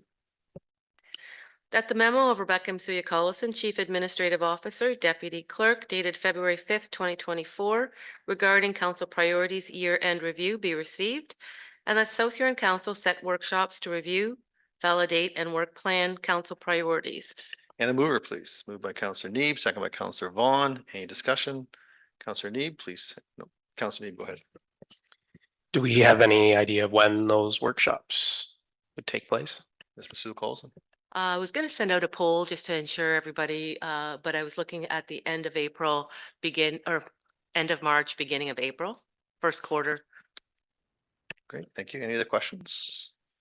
Okay, not seeing. We have a mover and a seconder. If there's no further discussion, call the question. All in favor? That carries with 6. Thank you. Ms. Masuda Collison. That the memo of Rebecca Msuya Collison, Chief Administrative Officer, Deputy Clerk, dated February 5th, 2024, regarding an OPP Detachment Board update be received, and that South Huron Council appoint Deputy Mayor Dietrich to the Huron County Detachment Board, effective as of the date when the Community Safety and Policing Act 2019 comes into force. And a mover, please. Moved by Deputy or Counselor Dietrich, seconded by Counselor Neeb. Any discussion? Counselor Vaughn, go ahead. Yes, I'm going to direct my question to Rebecca. So, no problem whatsoever with Deputy Dietrich being our representative. But I'm just wondering in terms of what happens with the rest of the current police board members come April 1. Ms. Masuda Collison. Through you, Mayor Finch. The board itself dissolves. There's a provincial appointment, and that would be up to the province to appoint whether or not it's one of the existing ones from the other police services board or this one. And then there's also a citizen member. Now, the citizen members are likely, at this point, it's not determined, but possibly being appointed by the actual members to the detachment board. So it's not necessarily somebody from South Huron that would go. It could be a member from Huron County. Could be an open call. It could be an existing community member already. Yeah. So does that mean that potentially, and I know this has moved around a lot, potentially come April 1, we will no longer have a South Huron Police Services Board? Through you, Mayor Finch, yes. If this act is enacted, it's automatically done and the detachment board has to be up and running. So right now there's quite a lot of training, it hasn't been released yet, and all the board members will need to be in place and trained for April 1st as of now. However, it has been moving since 2019, so we'll wait and see. Thank you. Thank you. Any other questions, comments? Okay, we have a mover and a seconder. If there's no further discussion, call the question. All in favor? That carries with 6. Thank you. Next item, notice of motion. Are there any notice of motion you're aware of? There are none. Thank you. Item for discussion arising from previous meetings. Anything to discuss? Not seeing any. Very well. And any new business? Oh, sorry, Councillor Vaughn, go ahead, please. Sorry, I don't know why I wasn't familiar with that items for discussion. But anyway, just wanted to ask a question of council, basically. The delegation we had on January 15th from Ms. Mazzup related to the official plan, it's called secondary plan, but it really related to the official plan. And I do know that there are a number of people who have filed appeals out of the Lakeshore area, that whole Port Blake planning area. And now that we've heard a little bit more about the official plan thinking and the public meeting being at the end of March, I'm not really too sure what the process is for notifying the public that this is coming. And I don't know if it's like a 5-day or a 7-day. And I guess I'm asking the council if anyone has any objection to me letting these people know who have been vocal about their opinion that this is coming. So a save the date kind of thinking. Ms. Masuda Carlson. Through the mayor, staff are planning on having this on the website tomorrow, if it would, as it was approved today. So it's public knowledge and proceed. Yeah. Okay, great. Thank you. Okay, good. Thank you. Nothing further on 12.1 then. Move on to 12 or 13, new business. Is there any new business, Ms. Masuda Carlson? I beg council's indulgence. I don't know if this is new business, but I would like to thank council for supporting me for my executive leadership program. It was a wonderful experience. I've learned so much. There was 25 delegates from across Canada. I was very blessed to be part of that, and just wanted to thank council for your support. Yeah, glad you were able to go. That was excellent. Good. Any other comments? No, okay, not seeing. Very well. Going to 14, mayor and councillor comments and announcements. Are there any comments from members of council this time? Councillor McLeod-Hagan. Just wanted to bring the attention. I was talking with Andrea, and coldest night of the year is coming up. And it was brought to my attention that some surrounding municipalities, council do have their own teams in the coldest night of the year. So, I can't be, just because I'm part of it and I have to do administration stuff behind the scenes that day. But just putting it out to you guys to maybe put a team in and see, challenging some other municipalities on what they're doing. Godridge is up there in their donations. So just something for you guys to think about. I'd love to see you guys there and showing the support of something that is really needed within our municipality. Okay, thank you. Comments regards to that? Okay, very well. I'll be at the walk anyways. I'm there every year. Very well. If there's nothing further, no other comments on mayor comments and councillor comments. Okay, so we'll go through what I have to offer. February 12th, 2 to 4, South Huron Rec Center, newcomer networking workshop. Hopefully people can go and make a plug for that. Thanks to our staff working with the county and others to make this happen. Mr. Sue Carlson, you have any questions or comments that you can add to that? Not at this point. No, thanks. So they'd like to know by February 7th if you're going. So make sure you go online and you'll find it on our front page there. The other thing is we have, I'll just report back from Roma. I know it was in the media already. We had good success there, I think, with our friends with the Kathy Burkhart Jessom, Mayor of Lambton Shores, and Doug Cook, the Mayor of Mayor of Lambton Shores, Doug Cook, and then Kathy Burkhart Jessom is the Mayor of Lucan Biddulph. We met with the Ministry of Health, and yeah, very interactive conversation with them. It's our second meeting with them since AMO. They seem very responsive. We talked about family health team, so that was very positive. We also met with Minister Thompson and asked her to advocate for us also on the family health team and for funding on the downloading costs of certifications for the firefighters. That was a very, very positive conversation too. We met with Solicitor General and discussed the same thing about the downloading of costs for training for the firefighters. And, you know, very receptive. I give Chief Becker a lot of credit He answered all the questions that were asked of him, and most of the questions were asked and directed to Jeremy. So he did a great job. And as promised, I provided some information to the Solicitor General that we have here about the closure of the detachment. And of course, I've been pursuing that since, for the last 5 years. And, had good conversation. We actually, as a result of that meeting, or since that meeting, we were meeting with the OPP, myself, Deputy Mayor, and our CEO in the coming weeks to discuss some more on that discussion we had at Roma. So I think we're making some headway. Whether we go anywhere with it or not, we'll see. But I'll continue to proceed with that, and hopefully we get some more. And I will be providing some more correspondence to the Solicitor General in the coming weeks after we meet with the OPP. Anything else from members of council? Was what they're doing? Nothing other, no other announcements? Okay, very well. We'll move on. Ms. Masuo Carlson. 15.1. 15.2. Paul,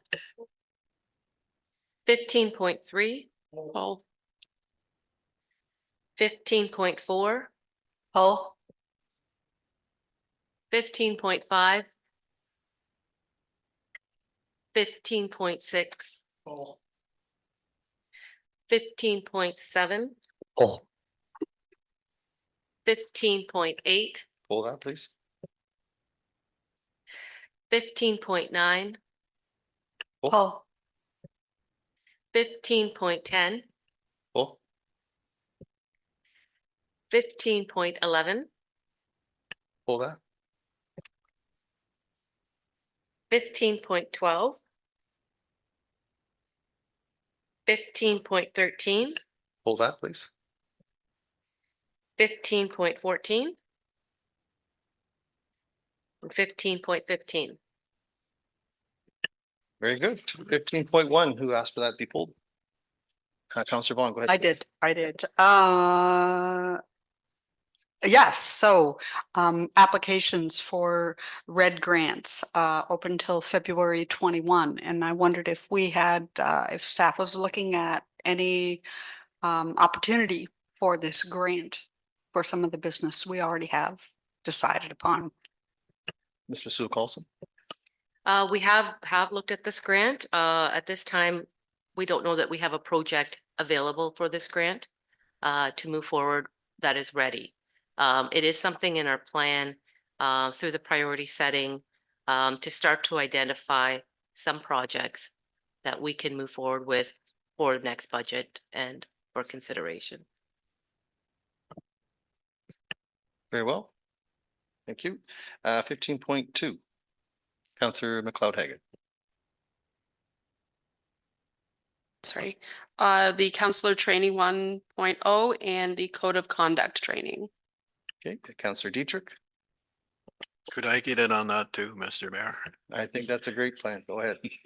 Yep. Anyone else? Very well. You need a motion resolution on that, please?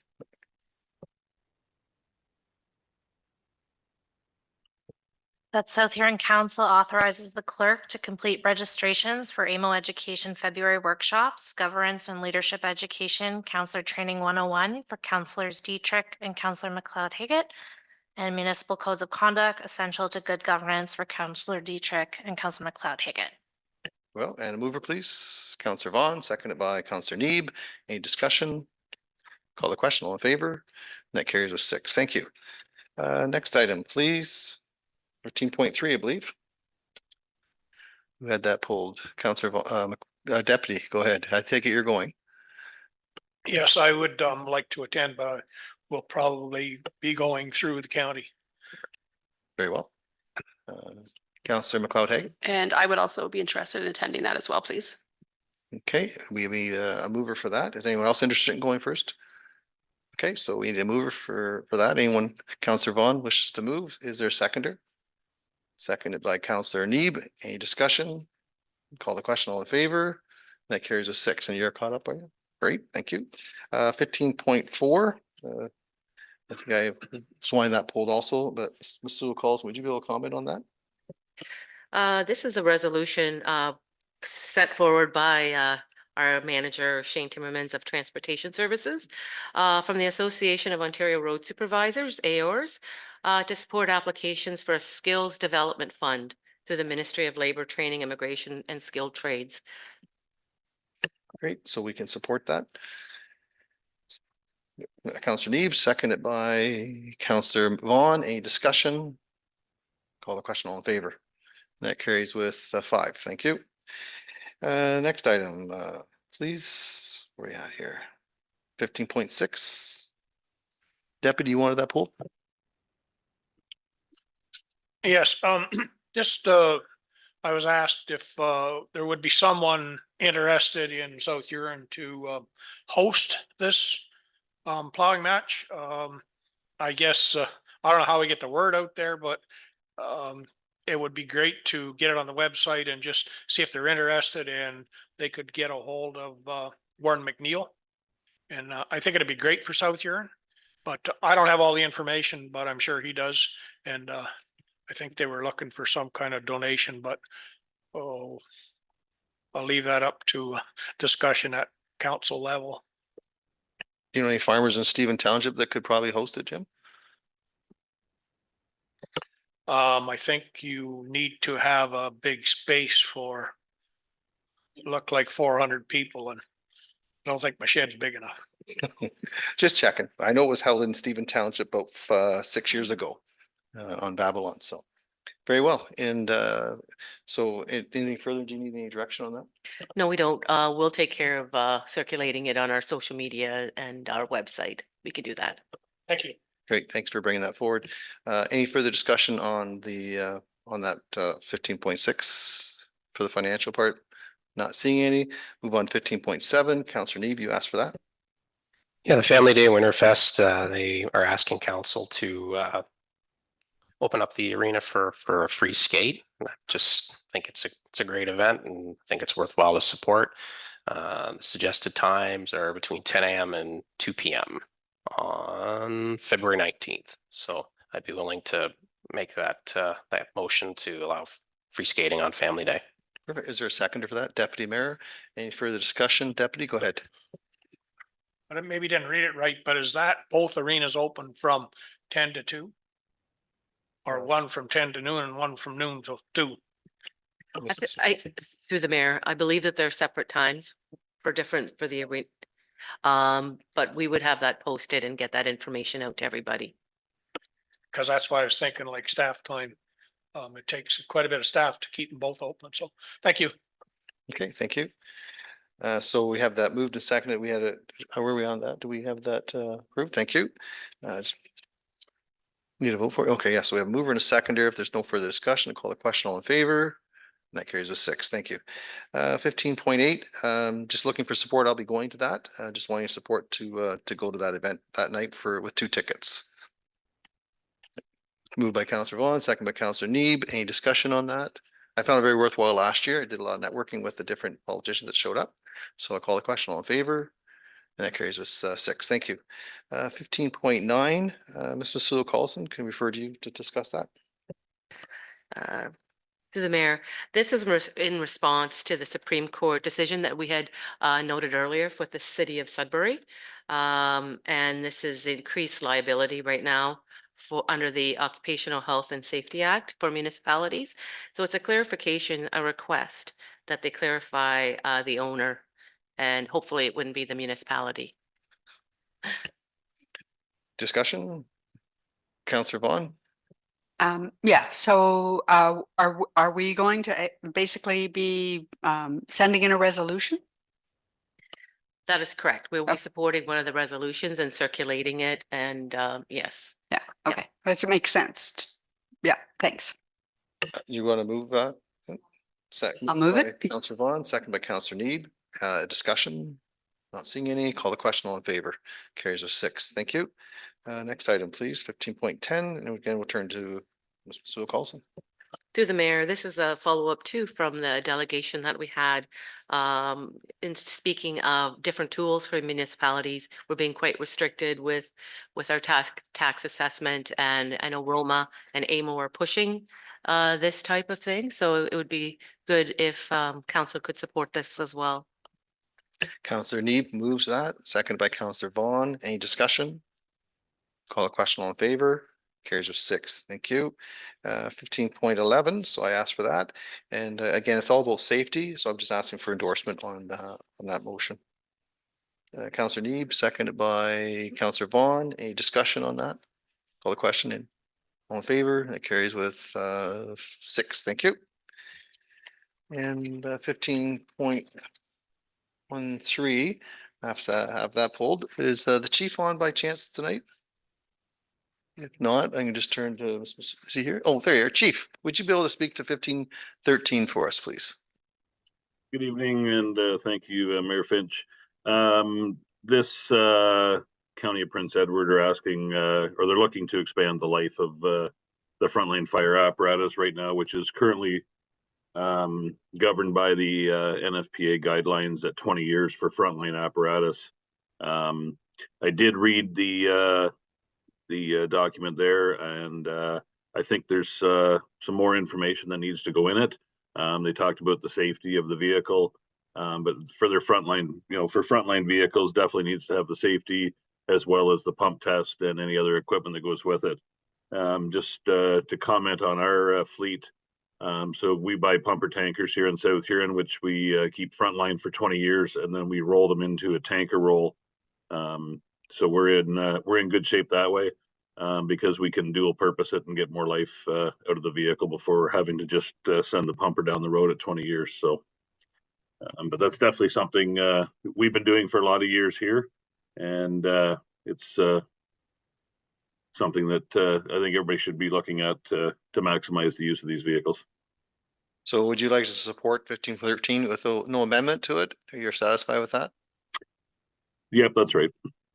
Very well. Would anyone like to move that? Councillor Vaughn and second by Deputy Mayor. Any discussion? Call the question, all in favor. That carries with 6. Thank you. Very well. That's all the items we're asked to be pulled. I'll turn to the recommendation. Ms. Masuha-Carlson. That South Huron Council receives communication items not otherwise dealt with. And a mover, please. Moved by Councillor Neeb, second by Councillor McLeod-Haggett. Any discussion? Call the question, all in favor. And that carries with 6. Thank you. Move into closed session, which there is none. No report from closed session, and then bylaws 18.1, please. That South Huron Council gives first, second, third, and final reading to bylaw 7/2024, being a bylaw to provide for interim tax levies for the year 2024. And a mover, please. Moved by Councillor Neeb, second by Councillor Vaughn. Any discussion? Call the question, all in favor. It carries with 6. 18.2, please. That South Huron Council gives first, second, third, and final reading to bylaw 8/2024, being a bylaw to appoint members to the various boards, committees, and authorities in the municipality of South Huron. And a mover, please. Moved by Councillor Neeb, second by Councillor Vaughn. Any discussion? Councillor Vaughn, go ahead, please. Yeah, I'm sure I've asked this question before, but I'm going to do it again because I keep forgetting the answer. There are a number of committees obviously on here, but there's also a couple of committees that, and maybe we've never even formalized them as committees, that are not on there. And I'm thinking about, I don't believe the wind turbine committee is on here. We also have been operating as a committee for Port Blake. Deputy Mayor Dietrich, myself, I've been working with staff on that for a number of years. And also too, not too sure about the, we have a Chief Administrative Officer Performance Review Committee, which isn't necessarily one that we would open to the public, but it's also a committee. So they're sort of like internal kind of committees, not unlike the fire committee. And so I'm kind of wondering why some are on, some are not.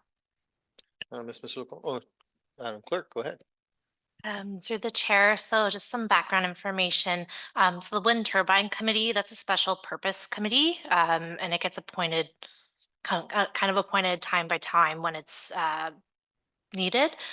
So the procedural bylaw notes that any ad hoc committees, they're not necessarily appointed by the appointment bylaw, but it would be at time when it's needed. So The wind turbine committee doesn't have a set terms of reference, and it's not necessarily set for the council term, so council could have their, if they chose to appoint other council members to discuss at that time when it's needed.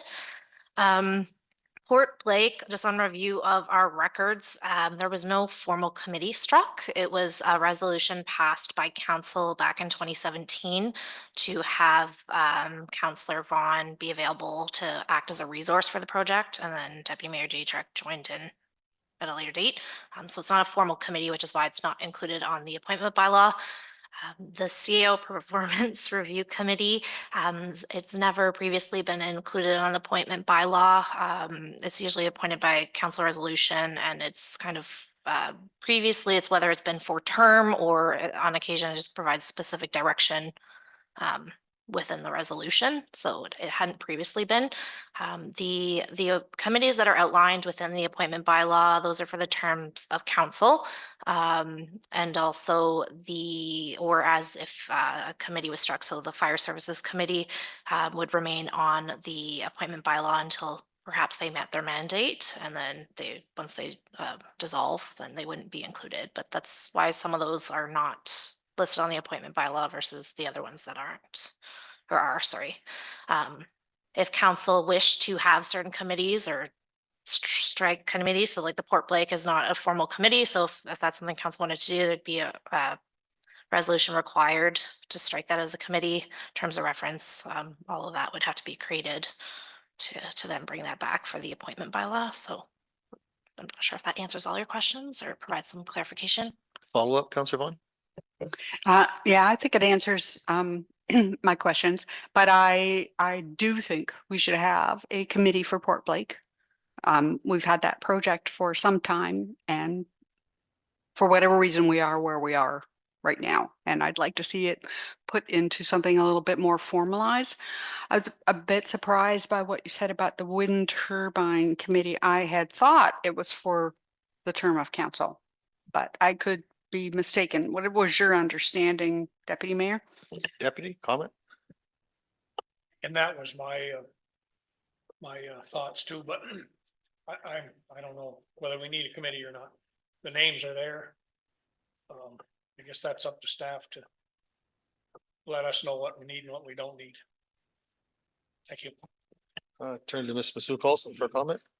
Through the mayor, what we can do is, there is a resolution on the table already just for the appointment bylaw, but we could support bringing back maybe another resolution to bring back terms of reference for both the Wind Turbine Committee and the Port Blake Committee at a future date for council consideration.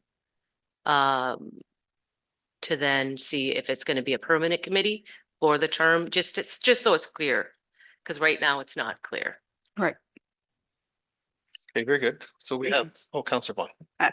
Could I move that we go forward with asking staff to bring back a report with terms of reference for those two committees?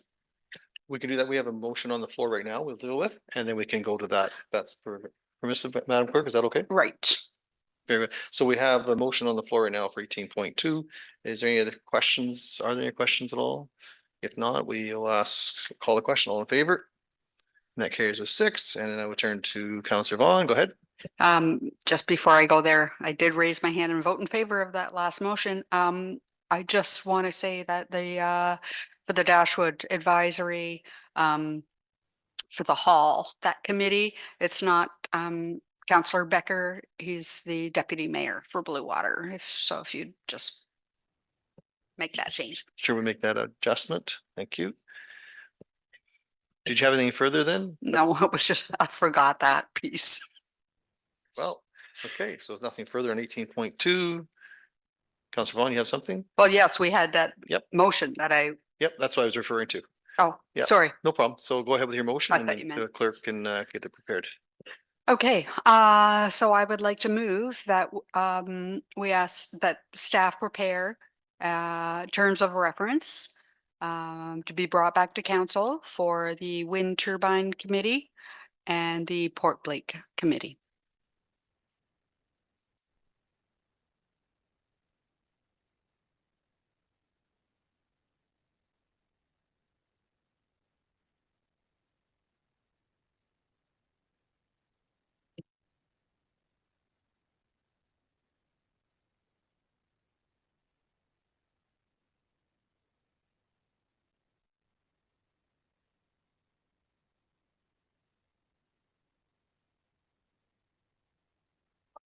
That South Huron Council direct staff prepare terms of reference for Port Blake Park Committee and Wind Turbine Committee to be brought back for council consideration at a future date. So moved.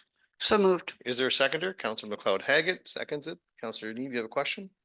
I was just wondering if we could make a friendly amendment and maybe add on an ad hoc basis. So I think, I'm just thinking we're adding 2 more committees to staff time. I just want to make sure that, we're not meeting on a regular basis. I think the intention behind some of these meetings to begin with was to be short term and on a needs basis. So I'm just wondering if we could add in on an ad hoc basis. To the mover and seconder, do you concur with that? Well, they're kind of different. Maybe the wind turbines kind of ad hoc because we typically don't meet more than once a year, even though we suggested we might do that last fall.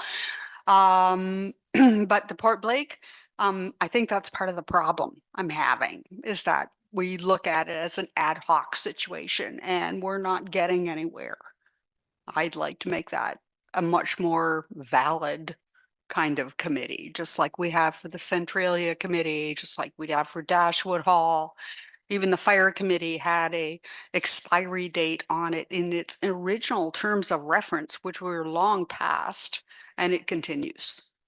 So I'd like to formalize. I would prefer not to ad hoc it. Okay, any other comments? Councillor, or sorry, Mr. Carlson. Through the mayor, just to be clear, is it friendly to, for the wind turbine to be ad hoc, but just to leave the Port Blake as a committee, advisory committee? I have no problem with that. Okay, and seconder, do you have a problem with that? You're okay with that? So mover and seconder concurs with that, and Madam Clerk could read that motion, please. That South Huron Council directs staff to prepare terms of reference for Port Blake Park Committee and Wind Turbine Committee ad hoc to bring back to a future council meeting for council consideration. We have it moved and seconded. There's no further discussion. Call the question, all in favor? And that carries with 6. Thank you. 18.3. That South Huron Council gives first, second, third, and final reading to bylaw 9/2024, being a bylaw to authorize the execution of a cost apportioning agreement between Upper Thames River Conservation Authority and the Corporation of the Municipality of South Huron. And a mover, please. Moved by Councillor Neeb, seconded by Councillor McLeod Haggett. Any discussion? Councillor Vaughn, go ahead, please. Yes, I know this has been on the agenda many times, and it keeps moving forward. I am still pretty much of the view that we should not support the Category 3 MOU with the Upper Thames. I think we have a lot of duplication. Like I believe they do some good work education wise, but we also have the Sable Bayfield doing good work. Education wise, they work together, but I think we're paying twice for the same kind of thing. And I'm also at a point right now where I still do not understand, and as far as I know, they have not changed their minds, why Perth South is not supporting Category 3 for ABCA. I understand that they're going to be meeting with the people we met with tonight, this week, Wednesday. So this is why I'm hesitant to bring it up in terms of I'm ready to defer this one more time, because I just don't see why we would go forward with the Upper Thames when we're just such a small piece of that Category 3. That's my view. Okay, thank you. Any further discussion? Okay, are you asking to defer it then? Are you making a motion to defer then? I would prefer to defer it. You need a seconder? Is there a seconder to defer? I don't know. Do you need a seconder on a defer? I believe so. There's no discussion, I don't believe, on a deferral, but there's a seconder, yeah. Councillor Dietrich, you're going to ask to defer, okay? So we have a mover and a second to defer 18.3. Any further, no further discussion on that? I'll call the question, all in favor. Sorry, Sorry, Councillor Sorry. McLeod? Is there something that we can get then that shows what the two offer for Category 3 to see what overlaps? That's a level of detail we've not yet been provided with. They've kind of grouped it into those three categories of stewardship and education and can't remember the third one right now. But they've kept it very, very high level. So I don't know if they're prepared to give any more detail to that. If they're like every other conservation authority out there, most of the category 3 stuff is educational. And I think we can only kind of go by what it is that they've presented on 2 separate occasions to us. Okay, thank you. Deputy, go ahead. On the deferral part, go ahead. Why don't we just make a motion then to turn it down? Well, that'll be in the, if it gets turned down, it gets turned down. Madam Clerk, comment? So council, your resolutions can't be in the negative, so it would, if council's not in interest to proceed, it just would be that you don't enter into the agreement. So if we did a first and second reading, or sorry, you had the motion on the floor, or was on the for the motion to defer was to pass the bylaw, so to execute. If you're not interested, you could vote on that and not pass that. We have a motion to defer at this point, so that's what we're discussing. Yes, if you have a motion to defer, it'd have to go to, well, that's what's on the floor right now. You have to go to the next one that's brought back, and then at that time, make your decision. Okay, so the motion to defer and that's, there's no discussion, further discussion on that. I'll call the question. Are we in favor to defer? Okay. It's only one. Okay, that fails. So we'll go back to the original motion then. Okay, go ahead. Yes, please. Through the mayor. Oh, sorry, Rebecca, I missed what we just did. Sorry. Yeah, we just made a motion. Yeah, that got that turned, that's already passed. That's failed now. Well, can we go back to that? Nope, through the mayor, but we can explain. So it was a motion to defer. So the motion on the table was to authorize the execution. But the motion to defer, if it passed, would have sent that bylaw to the next council meeting. But that motion failed. So now council is considering this right now. So council is now considering whether or not to sign the category 3 or not enter into it. And if the consequences of not entering into it would be what? Through the mayor, we don't know the consequences. They alluded to it today that there are a few choices then. It's more of a menu that they're working through with Perth South. And I'm not sure that they have that information. They didn't really release it to us tonight. So it would be a follow-up with them. Then what are our options and next steps if we do want some of those category 3s? Deputy? So if we turn this down, we could get some different options that we don't have right now. Mr. Coulson? Through the mayor, that's what I understood from the delegations today. But I don't have any more information on that. Okay, so the motion to defer has been defeated. So now we're back to the original motion. And just for clarity, I'll make sure it gets read one more time so we're fully aware of what we're voting on here, 18.3.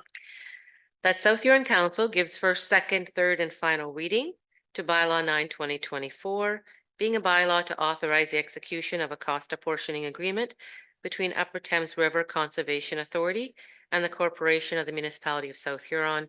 And there is a mover and a seconder. If the Madam Clerk could reiterate that. Was moved by Councillor Neeb, seconded by Councillor McLeod-Higgett. Okay, thank you. So if there's no further discussion, call the question. All in favor? And opposed? And that is defeated. Okay, thank you. Next motion, please. 18.4, please.